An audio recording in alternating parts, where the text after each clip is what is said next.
नमस्कार, मैं रघुनाथ प्रसाद आज चर्चा कर रहा हूँ कि एक वक्त था जब कांग्रेस पार्टी भारी बहुमत में हुआ करती थी और उस समय चूँकि कांग्रेस पार्टी के जो कार्य थे उनके विरुद्ध सभी जो समाजवादी धारा की पार्टियाँ थी, सामाजिक न्याय धारा की पार्टियाँ थी, वो एकजुट हुई 1967 से लेकर बाद के वर्षों तक।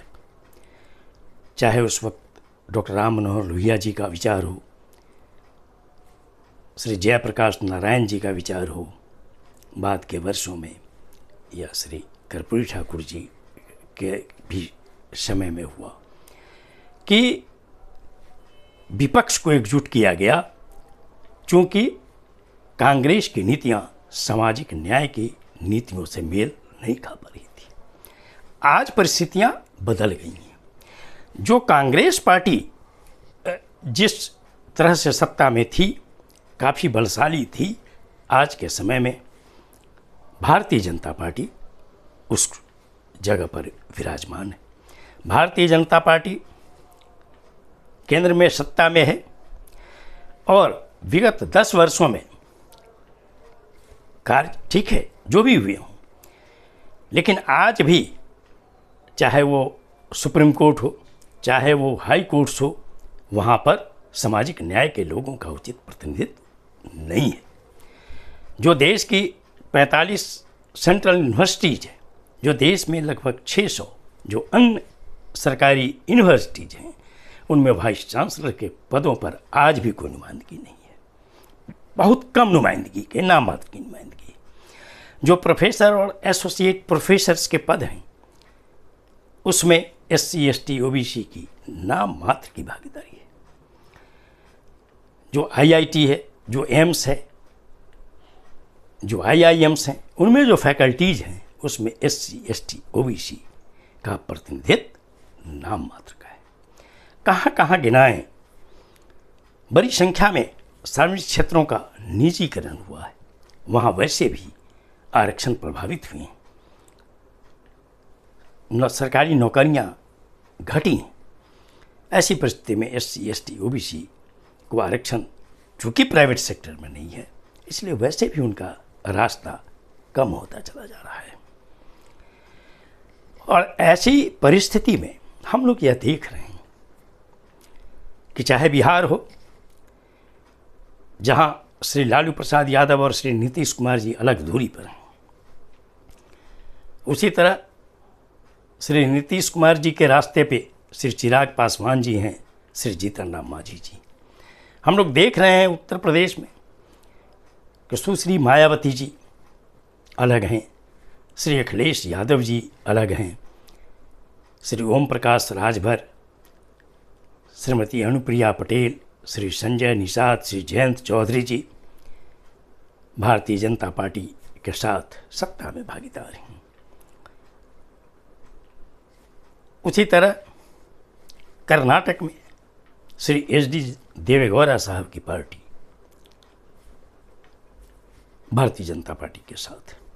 ये जो सोशल जस्टिस के लोग हैं और ये जो सोशल जस्टिस की पार्टियों को चला रहे हैं ऐसे नेता,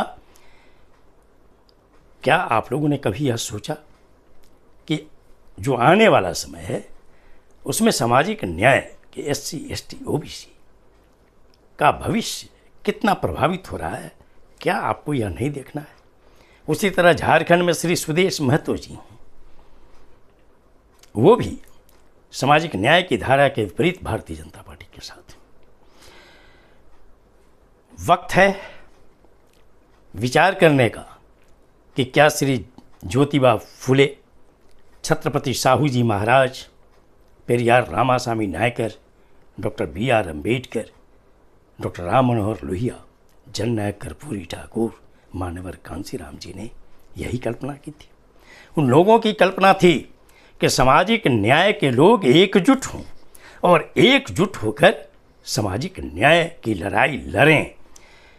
अगर प्रत्येक राज्य में सामाजिक न्याय के 2-4 नेताओं के बीच, 2-4 पार्टियों के बीच आपसी कहिए कि अपने अपने हित के लिए मतभेद हैं, तो निश्चित तौर पर जैसे कभी कांग्रेस पार्टी फ़ायदा उठाती थी, वैसे ही आज भारतीय जनता पार्टी भी फ़ायदा उठा रही है।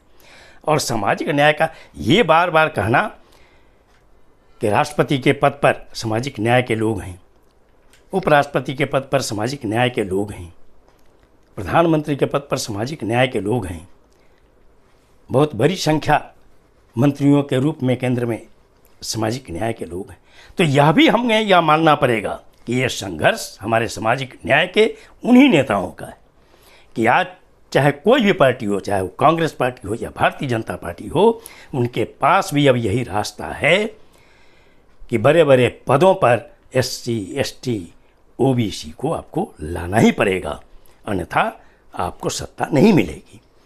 तो ये भी परिवर्तन उन महापुरुषों का संघर्ष है जिनका नाम मैंने लिया कि अगर उन लोगों ने संघर्ष नहीं किया होता अपने समय में सामाजिक न्याय के लिए, तो आज इतनी बड़ी संख्या में बड़े बड़े पदों पर नहीं होते। आज जो मुख्यमंत्री के पद पर चाहे किसी भी राजनीतिक दल के हों, यहाँ वर्चस्व है सामाजिक न्याय के लोगों का, तो ये संघर्ष उन महापुरुषों का है।